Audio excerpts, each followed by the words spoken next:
Bonjour à tous et bienvenue dans ce nouvel épisode de Rezaïn. Dans Rezaïn, nous partageons une grosse dose de motivation pour, après un doctorat, réussir votre transition entre le laboratoire académique et l'entreprise privée. Nous sommes 3 docteurs en biologie, travaillant actuellement en entreprise et fondateurs de l'association Resalience PhD. À travers Resalience et ce podcast Rezaïn, nous partageons notre expérience afin que vous puissiez trouver avec succès votre prochain poste. Rezaïn, c'est parti.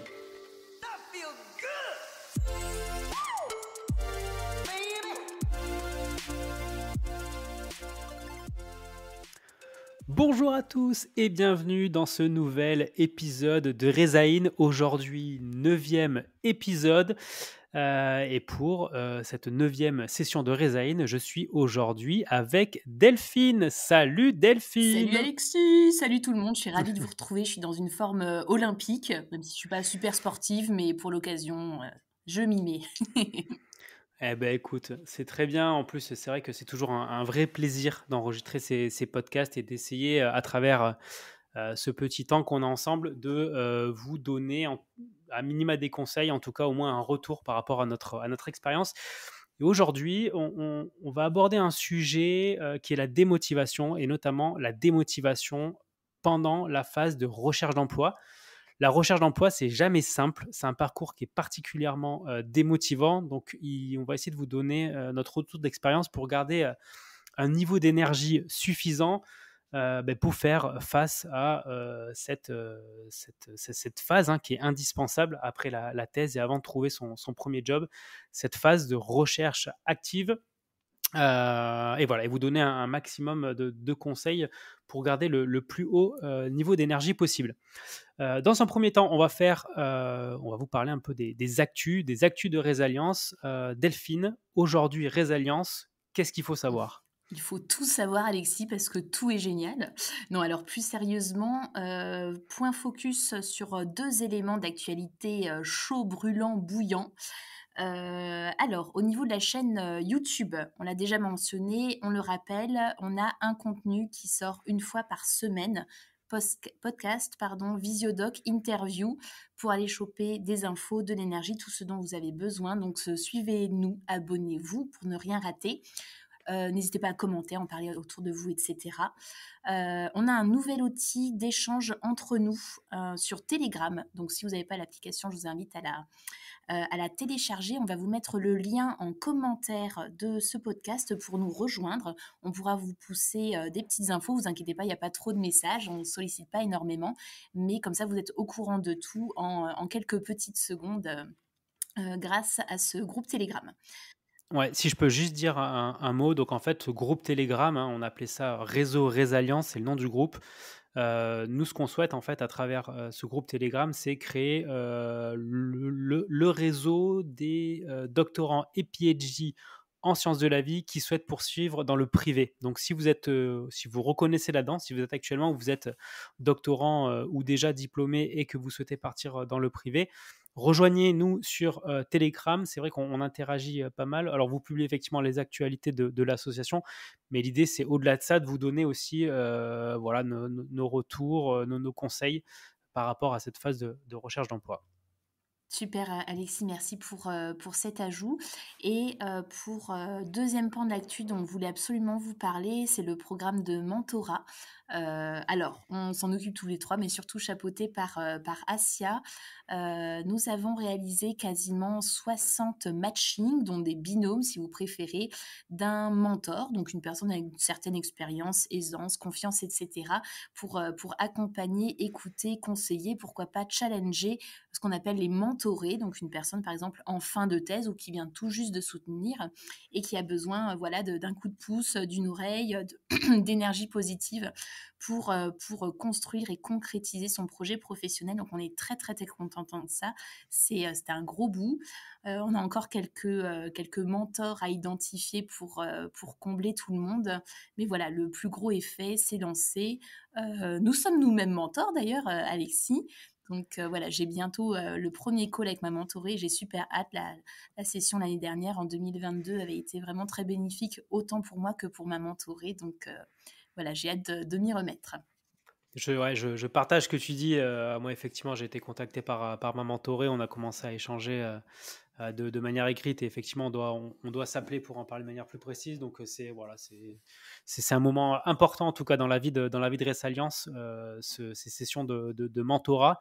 On a réussi, on est très content, hein, voilà, 60 mentorés, 60 mentors en face. Donc, ça fait 120 personnes. Ouais. Donc c'est pas rien.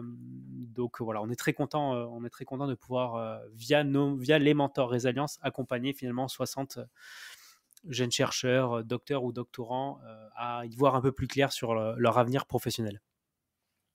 Yes. Écoute, c'est tout pour les actus. Pour la suite, ce sera dans un prochain podcast. Donc, feu vert pour cette motivation slash démotivation. Exactement, exactement. Donc la thématique du jour, alors elle nous a été, alors c'est vrai qu'on en a discuté, tous les 3 avec Asia. C'est un sujet qu'on souhaitait aborder et du coup, on vous a posé, la question sur le groupe, Telegram et d'ailleurs à ceux qui nous ont répondu et qui nous ont partagé leur retour, d'expérience ou en tout cas leurs principales sources de motivation. Merci beaucoup, hein, pour vos retours. On va essayer, de nourrir ce podcast de vos interrogations et essayer de vous répondre là-dessus. Donc déjà, merci beaucoup, hein, de nous avoir répondu avec autant de sincérité. Et effectivement, je pense, hein, que chacun d'entre nous, on a pu se retrouver aussi dans vos messages parce qu'on est tous passés par là, hein, cette phase de l'après-thèse où c'est pas le moment le plus simple, pour ne pas dire que c'est un moment plutôt compliqué, voire très compliqué. Donc effectivement, la partie recherche d'emploi, n'est pas simple et surtout, elle est particulièrement démotivante parce que, c'est beaucoup d'efforts engagés, beaucoup de temps passé pour, beaucoup, d'échecs en général. Moi, j'aime bien faire le parallèle avec la thèse, où finalement, c'est ce que vous avez déjà fait pendant 3 ans, où en général, on fait quand même beaucoup de manip, où on a beaucoup de projets en tête et la plupart, pour beaucoup en tout cas, échouent. Mais on a cette résilience, on sait rebondir et on sait se poser les bonnes questions pour avancer. Et il faut, je pense, avoir exactement le même état d'esprit dans la partie recherche d'emploi. Le premier point qu'on voulait aborder avec Delphine aujourd'hui, c'est notamment dans le planning et l'organisation qu'il faut mettre en place dans cette partie recherche d'emploi. Est-ce que Delphine, tu pourrais nous en dire un peu plus là-dessus? Qu'est-ce qu'aujourd'hui un jeune chercheur, un jeune docteur ou même un doctorant, hein, qui prépare cette après-thèse, qu'est-ce qu'il doit mettre en place pour gagner en Mmh. efficacité? Oui, oui, alors j'ai plein de choses à dire sur le sujet. Je vais me concentrer sur, le sujet phare pour moi qui a été le plus démotivant. Voilà, en quelques secondes, moi j'ai vécu 2 ans, de chômage après ma thèse. J'ai eu 1 an de reprise d'études avec, enfin sans plutôt, projet professionnel bien éclairé. Donc, évidemment, c'était en pointillé. J'ai pas cherché, pendant toute cette période, tout le temps. Il y a eu des périodes de pause. Cependant, j'ai passé un certain temps et voilà, c'est ce que Alexis présentait, sous le terme de planning. Je pense que, ma démotivation m'est venue principalement par le fait que j'y consacrais, en tout cas au début, mais c'est un début qui a duré trop longtemps, je crois, plusieurs heures par jour. Je pense une demi-journée tous les jours, je sais pas, du lundi au vendredi et ça sert à rien, en fait. C'est complètement contre-productif, pour plein de raisons. Voilà, si je prends, l'exemple d'une nouvelle offre qui sort un mardi, c'est pas grave si je la vois le lendemain ou le surlendemain. J'ai pas besoin d'être à chaque minute sur mon appli, Pôle emploi, APEC, ou tout ce que vous voulez. Hem à voilà, à rédiger des emails, alors à faire des relances, tout ça est important, faire des CV, personnalisés et cetera, tout ça est très chronophage, mais après avoir exactement le temps que vous avez, à quel point vous voulez vous investir dedans, mais voilà, plusieurs heures par jour, tous les jours pendant des mois et des mois, je le déconseille vivement parce qu'il y a pas de nouvelles offres tous les jours, parce que c'est pas plus on y passe d'heures, que ça va, plus porter ses fruits. Donc, voilà, avec un planning plus raisonnable, à voir est-ce que, pourquoi pas une demi-journée par semaine? Enfin voilà, après à chacun de doser, mais voilà, quelque chose de raisonnable pour pas se décourager parce que encore une fois, il y aura pas, plus d'opportunités parce qu'on passe plus de temps dessus et puis aussi se libérer du temps pour faire d'autres choses de votre vie que de la recherche d'emploi. Ça doit pas être, forcément, l'activité, majeure, majoritaire, prioritaire sur absolument tout le reste. Oui, vous êtes un chercheur d'emploi, mais vous êtes aussi, une personne qui a besoin de s'épanouir, de faire autre chose de votre vie. On pourra en rediscuter. Je crois qu'on avait un message qui en parlait, très justement. Voilà, donc ça, c'était Ouais. vraiment, mon point majeur qui m'a le plus démotivée, entre autres parce que, voilà, comme le mentionnait Alexis tout à l'heure, on a eu, différents messages très détaillés. Je vous remercie également. Je me suis retrouvée dans quasiment tout et voilà, donc on va pouvoir, les aborder par la suite. Ouais, et sur la partie, organisation et planification, moi je pense effectivement mettez-vous des plans, clairs et détaillés de qu'est-ce que vous souhaitez faire, aujourd'hui, cette semaine et ce mois-ci en vous mettant des objectifs.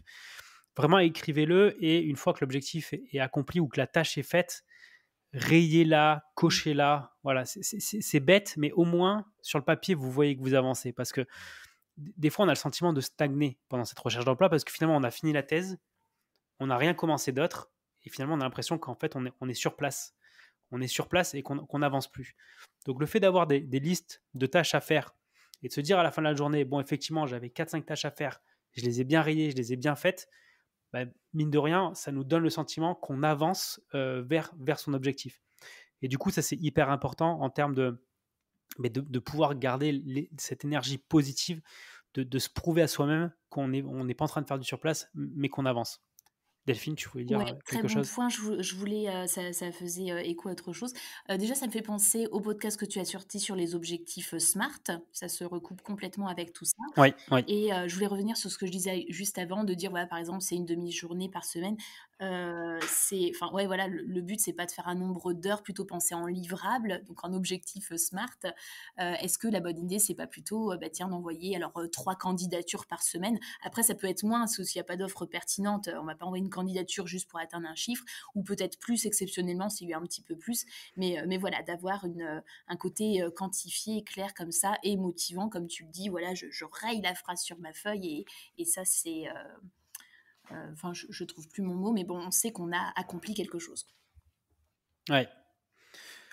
OK, bah, écoute, très bien pour cette partie, planning. Ouais. On nous a aussi sollicité sur la partie, recherche d'offres où finalement, on passe du temps à regarder, ce que le marché, cherche actuellement et finalement, des fois en parcourant ces offres, eh ben, on trouve jamais, l'offre où on semble correspondre à 100 de ce qu'ils recherchent. Donc en fait, on a le sentiment de: «OK, on a fait un doctorat, c'est magnifique, on a un bac+8, on peut nous appeler docteur», mais en fait, en face, il y a rien qui correspond.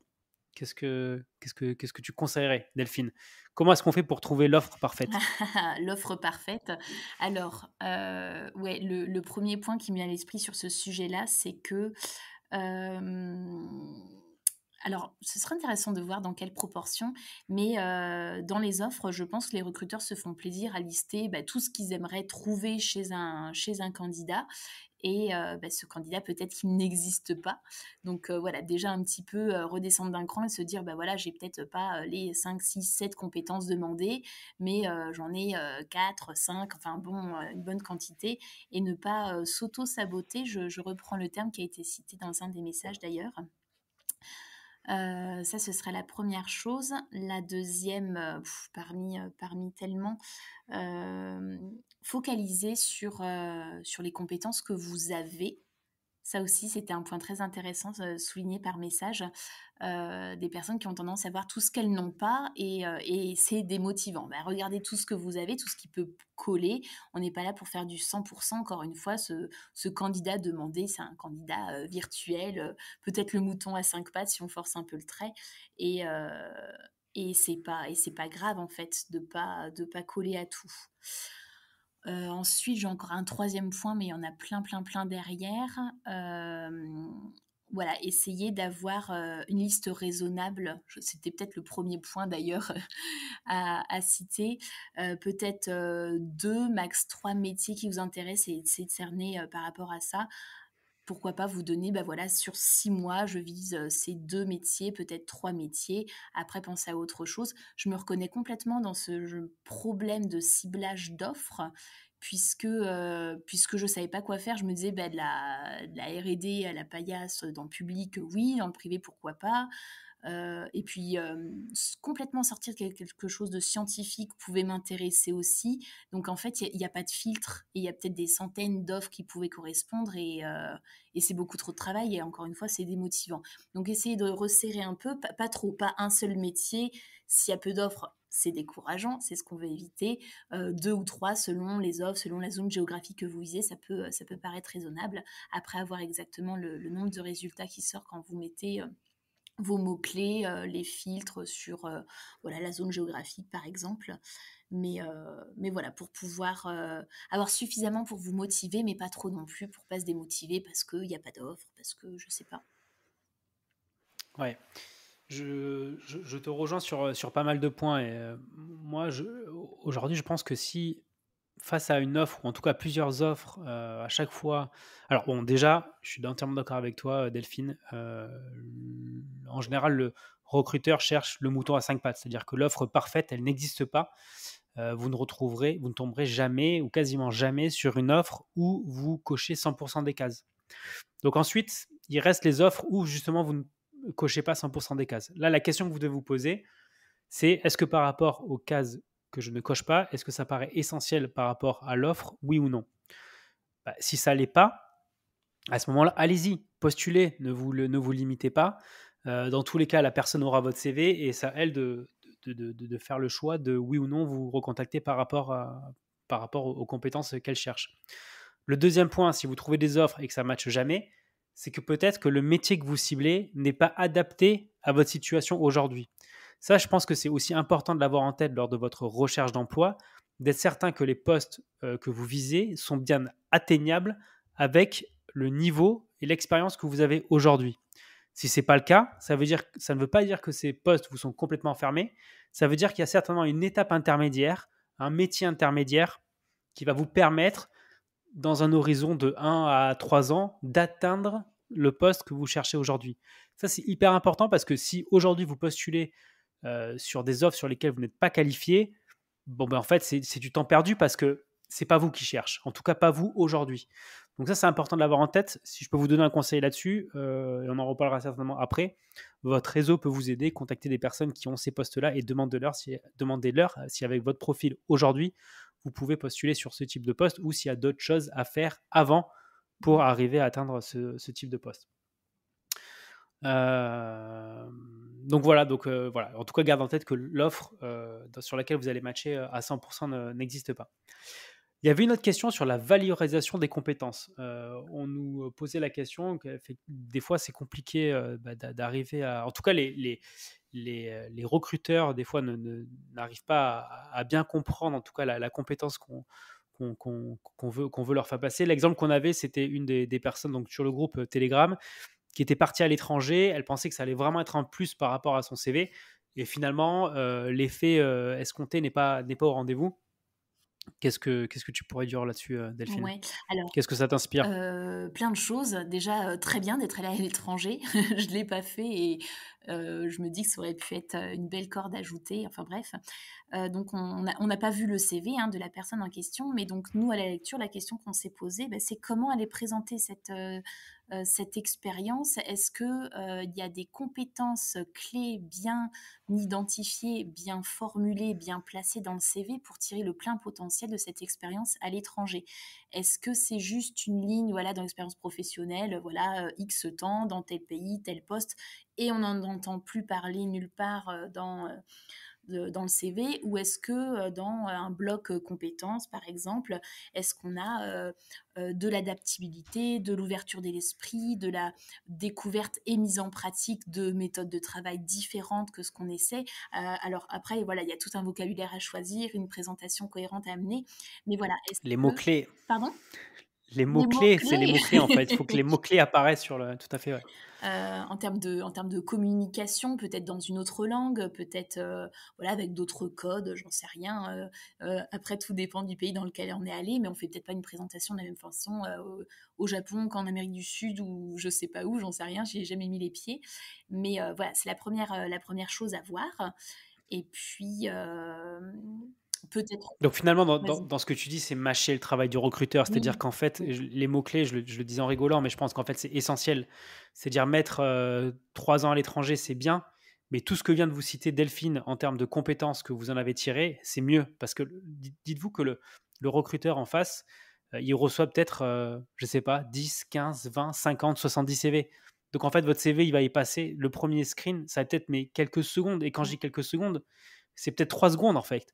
Donc peut-être juste un CV qui est trop chargé, il va même pas le lire parce qu'en fait visuellement il se dit non mais oh là là c'est déjà beaucoup trop compliqué. De toute façon j'en ai 69 derrière donc je trouverai ce qu'il me faut. Donc faciliter vraiment la vie du recruteur. Il faut que les mots clés apparaissent. Ce qu'on dit souvent c'est que sur le CV l'important c'est pas de tout faire apparaître mais qui est l'essentiel de ce que cherche le recruteur. ouais. Là-dessus, Donc effectivement simplifier la vie du recruteur. pardon, je voulais ajouter un petit mot Ouais. avec la réalité de ce que j'applique en module CV, lettre de motivation. Voilà, donc ça, c'est Reza Coaching qu'on a beaucoup fait en 2022, 2021 aussi. Là, on est en stand-by pour l'instant, mais voilà, ça fait aussi partie des choses qu'on veut remettre en place. Je m'occupe donc voilà, de ce module CV que j'aime beaucoup. Et ce que je dis tout le temps, c'est que voyez votre CV, voilà, imaginez, il est découpé en centimètres carrés, des lignes et des colonnes de 1 centimètre sur 1 centimètre, et chaque petit carré va mobiliser du temps pour le recruteur. Donc quand c'est vide, bah c'est agréable, il y a un peu de vide, il en faut. Et quand il y a des mots, quand il y a un délai, ça va lui consommer du temps de lecture. Et la question, c'est est-ce que ça vaut le coup? Est-ce que ce mot est bien choisi? Est-ce que ce mot a raison d'être là?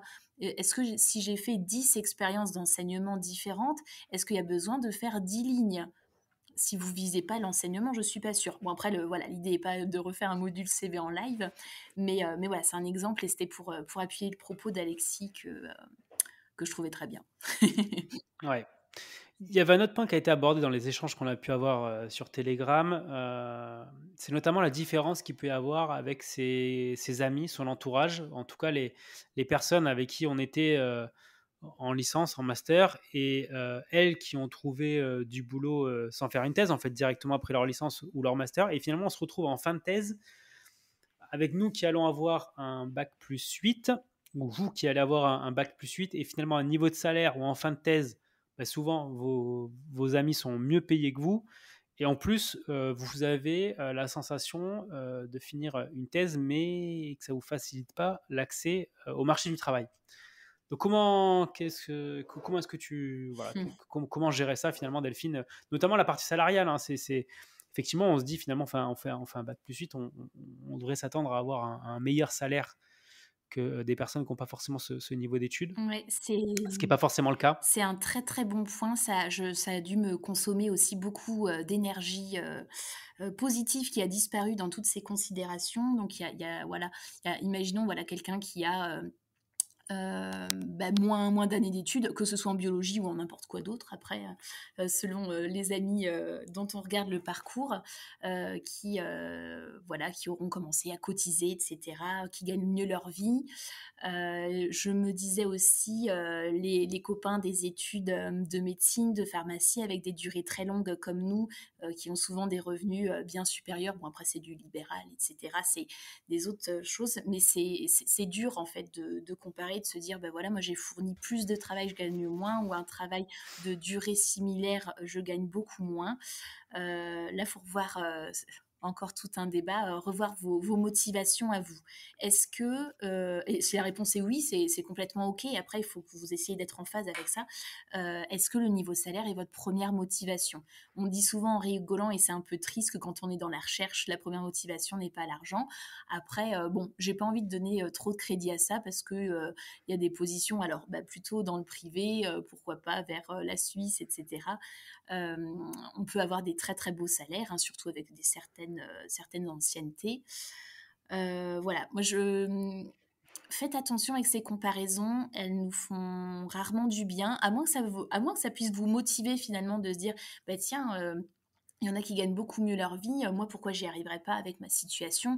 On peut voir un côté challengeant. Moi, je sais qu'avec ma personnalité, ça fonctionne pas trop. J'ai pas envie de me comparer avec quelqu'un qui a bac+2 et qui gagne 3 fois plus que moi. Voilà, pour moi, c'est pas vertueux. Je préfère me réjouir que d'autres personnes gagnent très bien leur vie, quel que soit leur domaine, quelle que soit leur durée d'études, et voilà, de cloisonner, de rester sur moi, de se dire: «C'est quoi mon projet? C'est quoi qui me rend heureux? C'est quoi qui va m'épanouir? Qu'est-ce qui va me donner envie de me lever le matin?» Alors effectivement, pouvoir remplir, son frigo, régler ses factures, c'est une chose. Après voilà, avoir la place que vous accordez à ce niveau de salaire. On peut voir ça aussi comme, j'ai envie d'ajouter un truc, on peut voir ça aussi comme une bonne nouvelle de se dire: «Bah, voilà, moi je veux un certain niveau de salaire, je cible vraiment cette fourchette-là». Vérifiez quand même qu'elle est à peu près en phase avec votre profil. Si vous êtes, entre guillemets «junior», je me comprends, vous n'avez pas 20 ans d'expérience, n'allez pas demander, 150 K brut annuel, pour une première expérience. Voilà, soyez un peu cohérent. Voilà, maintenant si ça fait partie de vos valeurs, de vos exigences, un certain salaire, qui n'est pas, trop bas en début de carrière, bah, vous pouvez voir le positif et vous dire: «Bah, ça me fait un filtre en fait, s'il y a vraiment, du tout venant, plein d'offres, bah, c'est un critère avec lequel vous êtes à l'aise». Et voilà, moi j'ai envie de le voir comme une chose positive pour vous aider à cibler ce qui vraiment va vous motiver pour les années, à suivre en fait, dans le cas où vous Mmh. décrocheriez, telle ou telle offre. Ouais. Voilà. Ouais, et la remarque, hein, de la différence de salaire avec, ses amis, en fait, qui eux n'ont pas fait thèse, elle est réelle, hein, moi c'est du vécu, hein. Mmh. Quand, à la fin de la thèse, je pense j'étais clairement moins payé, que des amis, qui avaient fait une licence et qui avaient déjà, quasiment 4-5 ans d'expérience, ou des personnes qui avaient fait des BTS. C'est une réalité qu'en sortie de thèse, le niveau de salaire, il est pas là. Par contre, et là aujourd'hui avec un peu de recul, donc moi j'ai suivi ma thèse en 2014, donc ça va faire 9 ans là, à la fin de l'année. L'écart s'est clairement creusé par la suite. Donc Mmh. effectivement, en sortie de thèse, j'étais moins bien payé qu'eux. Par contre, 9 ans plus tard, donc en fait, la différence va se faire dans l'évolution, que vous allez, pouvoir avoir, parce qu'aujourd'hui, le diplôme est pas une limite. Alors que dans certains autres jobs, si on demande un niveau de master et que la personne a un niveau licence, et beh, même sur des fois des jobs équivalents, ils peuvent être moins bien payés parce qu'ils ont pas le niveau d'études, demandé par le recruteur. Donc je pense qu'il faut être à l'aise avec le fait que vous serez moins payé que vos amis en sortie thèse. Par contre, ce qu'il faut que vous ayez en tête, c'est une vision de carrière, en fait. Le premier job, c'est pas là où vous allez non plus, faire le plus gros gap, parce qu'en fait, vous allez, alors sauf si vous faites de la R&D, mais si vous faites autre chose que de la R&D, vous allez postuler sur des postes sur lesquels vous n'avez pas les compétences. Voilà, vous avez un profil, junior. Moi, on prend par exemple le côté commercial. J'ai été embauché pour être commercial, alors que j'avais jamais rien, vendu de ma vie, précédemment. Donc c'est quand même compliqué de négocier un salaire sur des compétences qu'on n'a pas. Par contre, une fois qu'il commence à y avoir 1, 2 ans, 3 ans d'expérience sur ce métier de commercial, eh ben là, le profil change complètement. C'est-à-dire que vous n'êtes plus un chercheur sorti de laboratoire, vous êtes un commercial à proprement parler, avec un background scientifique. Et là, sur le marché, ça change absolument tout. Moi, je le vois aujourd'hui, mon évolution et les plus gros gaps de salaire que j'ai pu faire, c'est en changeant de. Alors, pas l'entreprise, parce que je suis toujours dans la même entreprise, mais ça va être en changeant de division ou en changeant de poste. Voilà. Si vous restez sur le même poste toute votre vie, vous allez avoir des augmentations de salaire annuel qui vont être de quelques pourcentages. Le gap, il se fait soit quand vous changez d'entreprise ou quand vous changez de poste au sein de la même entreprise. Donc, ayez cette vision, de carrière. Pourquoi pas avoir, dès la fin de la thèse, des idées de poste assez haut niveau que vous ciblez. Et l'idée, c'est d'essayer de décortiquer quel est le chemin, nécessaire pour, dans, 5, 6, 7, 10 ans, arriver à ce poste-là. Donc voilà, la partie salariale, je pense, soyez à l'aise avec ça. En sortie effectivement de thèse, vous êtes moins bien payé que vos, copains qui ont fait moins d'études que vous. Par contre, le gap, il va se faire avec le temps, si vous faites les bons choix. Le dernier point, qu'on souhaitait aborder, c'est la partie réseau, où en fait on a eu effectivement une réflexion, sur le canal Telegram, où certains étaient, notamment frustrés, de voir que, souvent le réseau était, plus important que les compétences. Delphine, tu veux donner ton avis là-dessus? Alors oui, bien sûr, je la trouve géniale cette phrase quelque part, «Le réseau est plus, important, vous rend plus service que les compétences». Alors, oui et non, c'est nul comme réaction. Hem, le réseau alors le côté non, c'est que, si, vous n'avez pas les compétences que vous avez affichées ou s'il y a un côté qui n'est pas honnête, enfin s'il y a un côté, valeur, qualité, compétence qui n'est pas en phase avec la personne que vous êtes par rapport à ce que vous avez annoncé, ça va vous retomber sur le coin du nez, voilà, que votre réseau soit très bon, qu'on vous ait trouvé une place ou pas, bon, on peut évidemment pas cautionner ce genre de choses.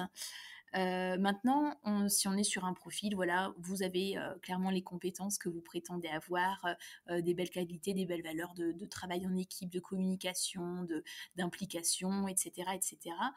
Et qu'en plus, là, c'est vraiment, je sais pas si on peut appeler ça la cerise sur le gâteau. Je serais curieuse d'avoir ton avis, Alexis, après, mais ça peut clairement transformer l'essai. Vous, vous parlez de vos projets, de vos ambitions, de ce que vous faites, de ce que vous voulez faire, etc. Il y a des personnes qui sont là pour vous écouter, peut-être pour vous donner des conseils, peut-être pour vous donner des contacts, vous faire découvrir des sociétés. Ça peut vraiment faire la différence. Après, le niveau, est-ce que c'est supérieur aux compétences, encore une fois? Est-ce que c'est forcément une mauvaise nouvelle? Alors quand ça veut dire que c'est un candidat concurrent qui a été choisi, forcément on n'est pas content parce qu'on se dit: «Ah, il connaissait un tel» et cetera. Mais ça peut aller en votre faveur aussi, faut pas l'oublier. De toute façon, ça existe et on peut pas se voiler la face. Si vous voulez rendre, service à quelqu'un, vous avez le choix entre rendre service à un inconnu, versus, rendre service à un ami. Vous allez rendre service à l'ami et personne ne va vous critiquer pour ça. Ben voilà, dans le monde du travail, il y a des choses comme ça qui se mettent en place. Alors avec plus ou moins de justice et d'injustice, hein, mais voilà, il y a des choses. Ça, c'est un point que je voulais. C'est un peu fataliste, mais je pense que c'est vraiment important. Il y a des faits, il y a des choses qui se passent. Je pense qu'il faut juste les intégrer, les accepter. Et voilà, c'est ce que je disais, ne pas mettre trop d'affect dedans. Le savoir pouvoir en jouer, ne pas se décourager puisque c'est notre thème. Pour moi, c'est vraiment la clé. Après, voilà, soyez fidèle à vos valeurs, à vos compétences, à la personne que vous êtes, à la personne que vous voulez être aussi. Et puis voilà, et puis tracez votre chemin. Parfois, l'expression que j'aime bien, c'est aussi un peu mettre son cerveau au frigo et pas sur-réfléchir sur plein de choses qui risquent encore une fois de vous démotiver avec la liste d'exemples qu'on vous donne depuis un moment maintenant. Donc voilà, aussi être dans l'action, être clair avec soi-même et puis foncer, quoi. Je me suis un peu Mmh. égarée dans mon truc, mais c'est ce que m'a inspiré. Non, mais ouais, tu as raison, hein. Aujourd'hui, on est recruté par des humains, donc le côté, relationnel et émotionnel, joue aussi plus qu'une liste de compétences et mettez-vous, également là, admettons, vous êtes en thèse, vous souhaitez partir en postdoc dans un labo où il se trouve que le directeur du laboratoire, il a fait, sa thèse dans le même labo que votre directeur de laboratoire où vous êtes aujourd'hui.